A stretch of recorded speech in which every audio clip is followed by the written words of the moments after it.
Hey friends and neighbors, this is Robert at Daybird Aviaries, and this is really late at night.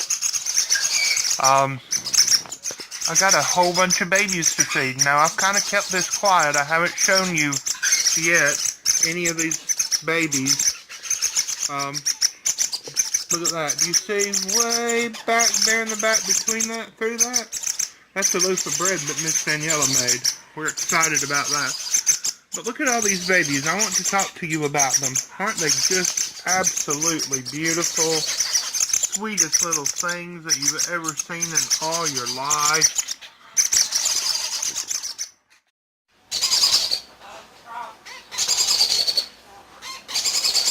Alright, so I'm going to show you step by step how me personally, I hand feed the baby birds. I start with a 10cc, it's called a lure lock syringe. That is L-E-U-R, lure lock. It means that it just has threads on the end, the tip of the syringe. And what I use is this little white guy here. It's just a tip that goes on there, and it screws in so it locks down. This is called a Teet Infusion Cannula. C-A-N-U-L-A, something like that. And this is used to apply medicine into, it is designed to apply medicine into a cow that has mastitis into her udder. That's what that tip is used for. It is not a hypodermic needle. You can see it is flexible. And I use that because some of my little bitty baby birds that we feed are so small that the regular tip on the syringe will not fit into it. This is a 10cc syringe. When it is completely full, pulled all the way back, it holds about 12 cc's of formula. And so I mix up the formula in a Pyrex measuring cup. This helps to hold heat very well. The formula needs to be about between 105 and 107 degrees. 105 works well. You want it to be warm to the touch, but not hot by any means. And I actually put this down into a bowl of hot water, warm water. And so we just put the syringe into the formula, pull the barrel of the syringe up, and it fills with formula. I use the Supreme Embrace Plus hand feeding formula. It is manufactured by Supreme. The name of it is Embrace, and I use the Plus, which means it is a high energy formula. It has extra fats added to it. And you're going to want to use that if you're hand feeding high energy birds, things like macaws and conures and Indian ringnecks. If you're feeding Amazon parrots and cockatoos that lead a more sedentary life, then you're not going to want to use the high fat formula. You're going to want to use just the regular Embrace. And so I'm going to start, and I'm going to feed some of these birds. And I'm going to talk to you about them one by one. Now, a lot of these birds are going to a friend's house tomorrow, and she's going to help to hand feed them. These are Indian Ringneck Parakeets. These guys, they have a gray dad and a cinnamon gray mom. Now those are the mutations, the colors of them. It's like saying I have a white horse or I have a black horse. The dad is gray and the mom is a lighter brownish shade of gray. Now, theoretically over time, 75% of their babies will be gray and the remaining 25% will be blue. So let's start with this sweet little bird here.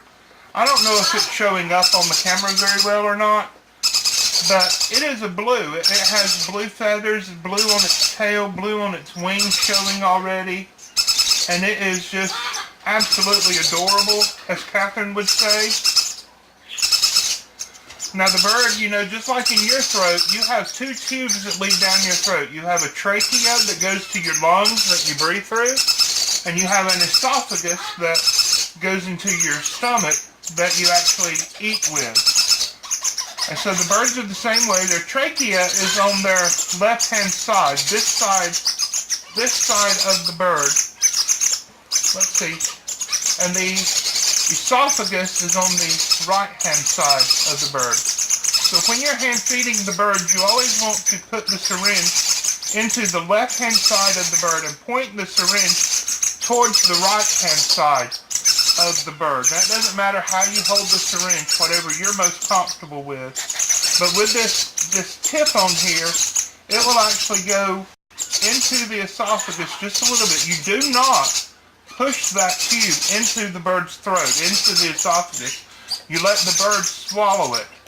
And they will do that readily because they're hungry and they're going to eat whatever you put into their mouth. And so once they do that, you just squirt that in. And now an Indian ringneck baby this size, they need a little bit more than 12 cc's. This is called the crop. Just like with the chicken or any other bird, they have this little bag inside the front of their neck, and that's where they store food.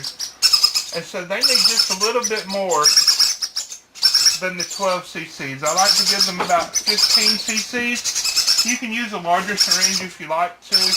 I find this 10 cc size just extremely handy for me. And that's all there is to that. And that's that sweet little baby. And so I'm going to fill the syringe again. And I'm going to show you this one.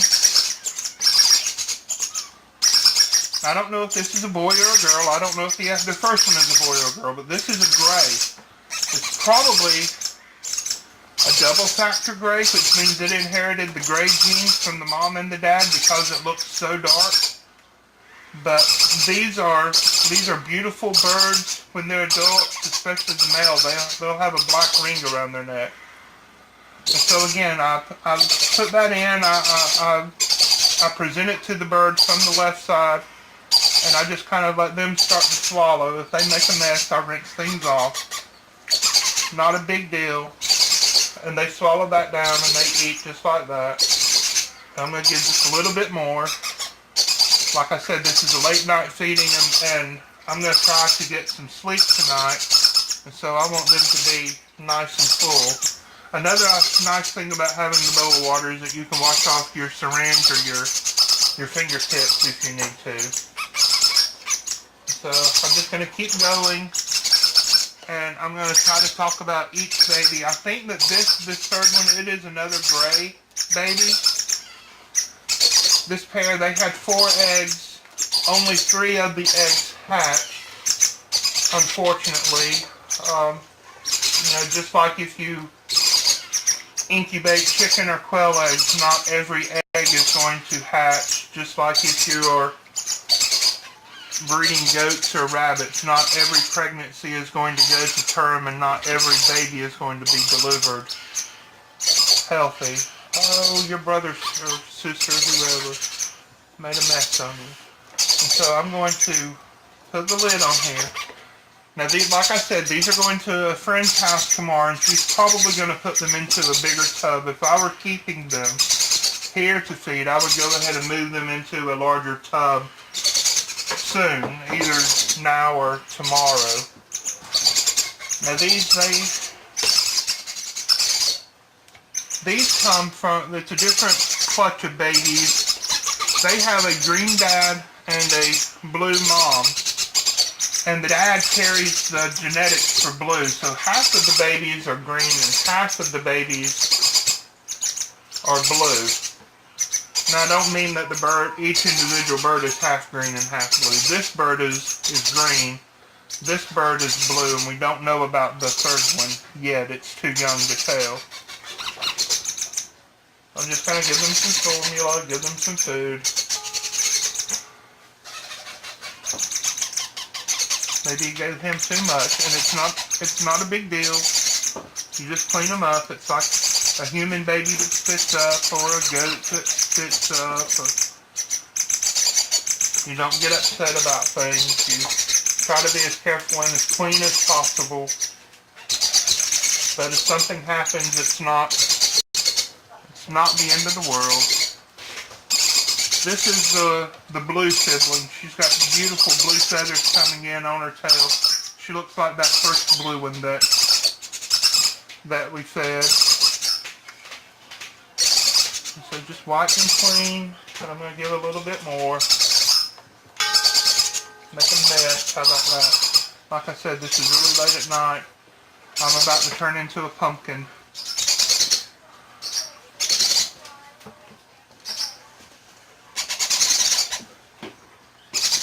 And finally, we're going to feed this little third guy here. Now, because it's so small, I'm only going to give it the 1 syringe full of food. I'm not going to fill it up and give it any more. I don't want to stretch the crop. One problem that I think some people make when they're hand feeding baby birds is that they mix up the formula too thinly. They add too much water to the formula. And if that happens, what I think will happen is that in the crop, the solid particles of the formula will settle out of solution, and they'll settle into the bottom of the crop. And sometimes that will cause digestive issues. And plus, the little bird's kidneys, they just don't need to be processing all that extra water. So don't mix it up too thinly. Let's see if I can show you. It's kind of like a little thinner than cake icing, but thicker than applesauce. And I think that's a good consistency. If you follow the instructions on the package, you'll end up with the right consistency. I don't always use a measuring scoop. Now I started wrong. I started with the little baby, and I probably should have started with the bigger guys. Let's look in here. Now, their bedding is dirty. It needs to be changed, and we will change that in the morning before we take these to our friend. The parents of these, the dad is a blue pallid, which used to be called lacewing mutation. And the mother is a violet, the purple color. And so with that, the violet is a dominant mutation, and the pallid is a sex-linked mutation. That means that the dad passes the genetics of that particular mutation along to his daughters. And the birds are different than mammals. It's the dad that has the X and the Y chromosome, and the mom has the 2X chromosomes. And this is a little girl, by the way. She is a violet pallid. This is the sister. This is a violet pallid also. It's that light purple, just absolutely beautiful, with the gray color wings on her. And she just wants to be fed and wants to go to bed. Now, she is to the age where she's going to want to start to mouth and to feel all of her food. And so they need to be put into a larger brooder very soon and given some pelleted foods and some sprouted seeds to start chewing on. The parents naturally would be giving them food when they regurgitate to feed them. And that's how they begin to learn to wean. Let me give you just a little bit more. There you go.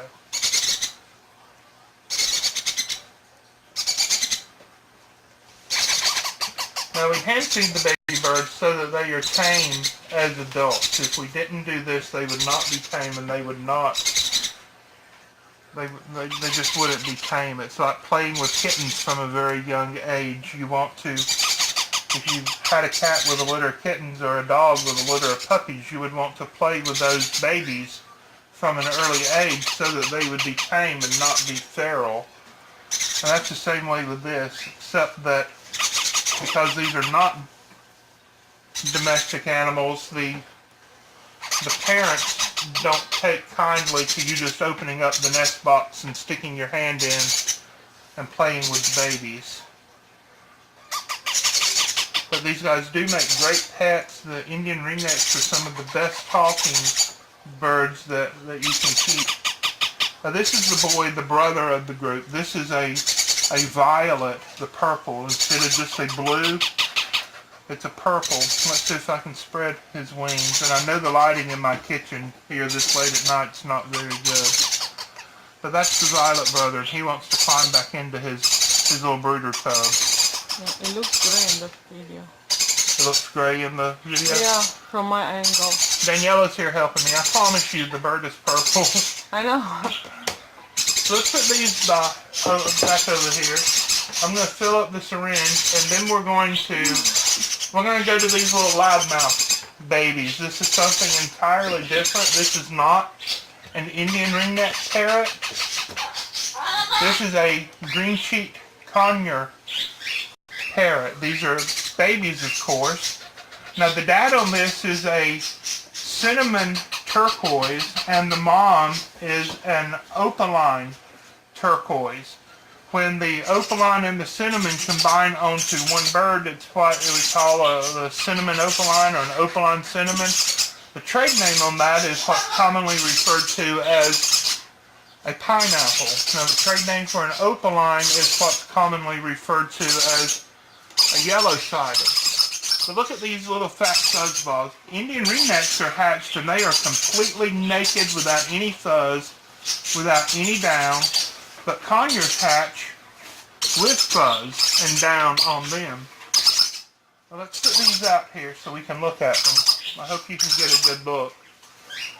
The cinnamon and the opaline mutation are both sex-linked mutations, just like with the palate. And so with the dad being cinnamon, all of the daughters are going to be cinnamon, and all of the sons will not be cinnamon. And so what we have is they're all going to be turquoise. These are going to be turquoise that are split. But we say split, that means that they carry the genetics for the cinnamon mutation, which is a pale brown color, and the opaline, also known as a yellow-sided, which is bright yellow on the belly. And so these are both boys. I know this because of the genetics that I work with. These are going to be just regular turquoise, not normal green, but regular turquoise. They have dark beaks and dark feet. But if we look at this third one, it has a lighter color beak and lighter color feet. And I know it's not showing up on camera, but this one has reddish color eyes. And that tells me that this is going to be a cinnamon turquoise. And because of the genetics of the pairing, I know that this one is a little girl. And these two are boys. And so I'm going to feed these. And they get almost a full syringe full each. About that much. And that fills up their cute little pots down there. So let me reload this. This little girl, she's only going to get just a little more than half full because she just doesn't need that much. And so that fills her up. And then we're going to do this last one. And then move on to some more. And I'm going to have to mix up more formula. So you'll get to see me do that. And see, I didn't really stick that down his throat at all. He just swallowed that just like that. And he's just happy and healthy and beautiful as can be. And these are going to my friend also, because we are a homestead family with at least one special needs child. She is doing us a great favor by helping to raise these. So I'm going to take this. It still has some in there. I'm going to put another spoonful in. Like I said, I've been doing this for a very long time and I don't really measure. I use the syringe just to squirt some water in here. And this water is still plenty warm. And I use the syringe to stir it around.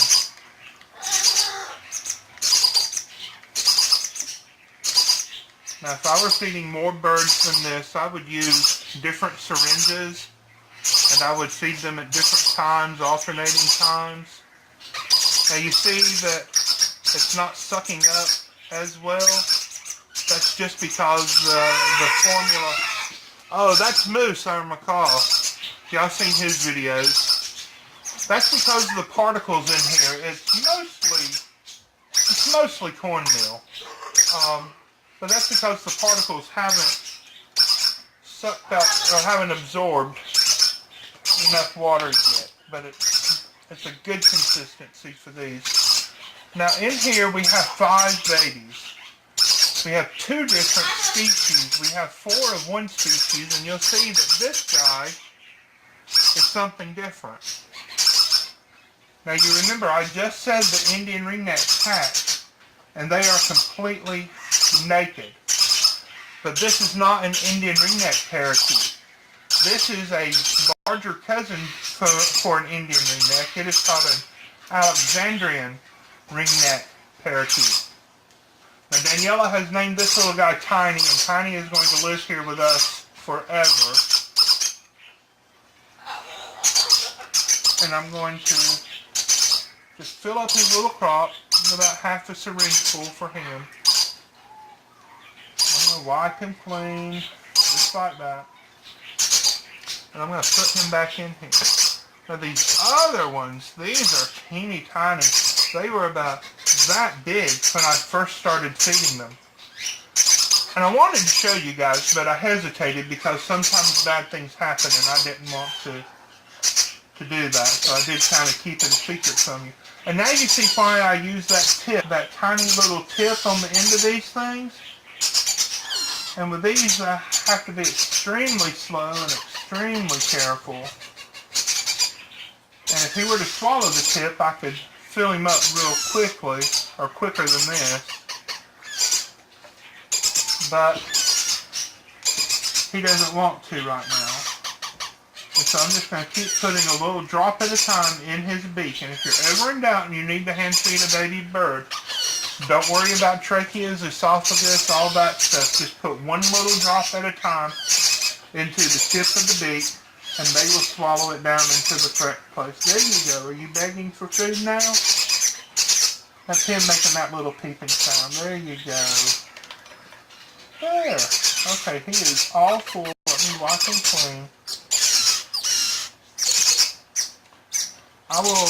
I will put a link for the hand feeding supplies that we use in the description. It's actually already there. It's in the description of all of my videos. It's an Amazon affiliate link. This is another crimson-bellied conure. These guys look a lot like Greencheek Conures as adults, but they're a little bit larger, and their entire underside is bright crimson red color. But we do use the Amazon affiliate links, and I'm going to have to add just a little bit more water to that. Just like that. I just have 2 more little babies to feed. Simple as that. There we go. Let me figure out which 2 need to be fed. This one. And I'll go ahead and get this one out. The Amazon affiliate links help us out tremendously. You can click on any of those links, and it will take you to the Amazon webpage where you can then shop for anything that you want to buy, whether it is computer components, or toilet paper, or seasonings imported from Romania to make sarmale, which is the stuffed cabbage that Daniela makes. She made some for Easter. That was just some of the best stuff in the whole world. So that really does help us for you to use our Amazon affiliate links to make your purchases through Amazon. It doesn't cost you anything else, but we earn a small commission that is paid from Amazon's enormous advertising budget. And so there you go. We fed about 30 million little baby birds just now. I'm not even sure how many that is. There are 3 Greencheeks, 9 Indian ringnecks, an Alexandrian, and 4 crimson bellied conures. And a little over half of these are going to a friend's house tomorrow. And we're going to be bringing back a baby bird that she has that is just super special. And I'll tell you about it later, so you're going to have to watch that. But there's that. So thank you for watching. Danielle and I and our entire family, we appreciate your support on YouTube. We want to say God bless you. And we'll see you on our videos tomorrow. Bye-bye.